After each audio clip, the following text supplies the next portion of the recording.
தாவேகா நிர்வாகிகள், குறிப்பாக தாவேகாவுடைய பொதுச் செயலாளர் ஆனந்த் மற்றும் தாவேகாவுடைய இணை பொதுச் செயலாளர் நிர்மல்குமார் ஆகியோருடைய ஆன்டிசிபேட்டரி பேல், அதாவது அவங்களுடைய முன்ஜாமீன் வழக்கின் மீதான விசாரணை நடைபெற்று வருகிறது. இது பத்தின டெவலப்மெண்ட்ஸ் பார்த்துட்டு இருக்கோம். நீதி அரசர்களும் சில அப்சர்வேஷன்ஸ் முன்வைத்து வர்றாங்க.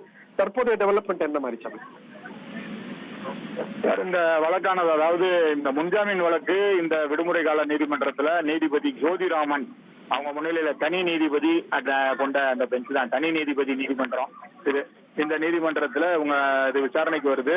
விசாரணைக்கு வந்ததுல இருந்து எடுத்த உடனே அரசு தரப்பு இந்த முன்ஜாமீன் மனுக்கு 2 பேரோட முன்ஜாமீன் மனு, இருவரோட முன்ஜாமீன் மனுவும் தள்ளுபடி பண்றணும், முன்ஜாமீன் கொடுக்க கூடாது அப்படின்னு கடும் எதிர்ப்பு தெரிவித்தாங்க. அது எப்பயும் சொல்ற காரணங்கள், இவங்க வெளியே இருந்தா சாட்சிகளை கலைத்து விடுவார்கள், இவர்கள் குற்றம் செய்தவர்கள் தண்டனை அனுபவிக்கணும், அதனால இவர்கள் கைது செய்யப்படணும் அப்படின்ற வாதத்தை வச்சாங்க. அது போக இவங்கதான் காரணம் அந்த இதுக்கு அப்படின்றத ஒவ்வொரு ஸ்பாட்லையும் கொண்டு வந்து சொன்னாங்க.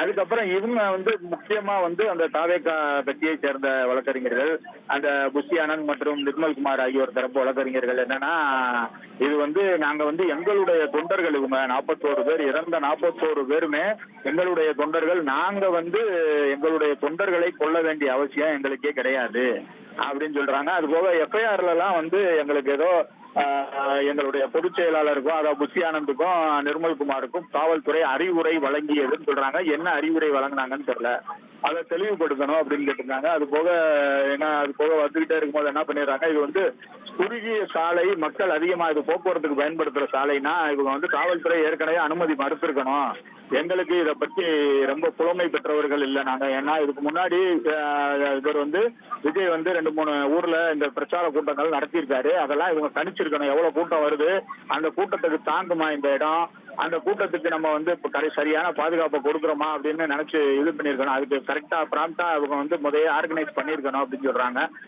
இதுல அது இப்ப சொல்லிட்டு வரும்போது இது இந்த இடம் எங்களுக்கு சரியில்லை அப்படின்றது தெரிஞ்சே நாங்க போலீஸ் தான் எங்களுக்கு பெர்மிஷன் தரமாட்டாங்க அப்படின்னு கோர்ட்டை அணுகிறதுக்கு முயற்சி பண்ணோம். ஆனா கோர்ட்டுக்கு நாங்க கோர்ட்டை இது பண்ண முடியல, கோர்ட்ல மென்ஷன் பண்ண முடியல. கோர்ட் அன்னைக்கு இந்த பாம்பு த்ரெட்டனிங் சொல்லி கோர்ட்டு க்ளோஸ் பண்ணிட்டாங்க அப்படின்றாங்க.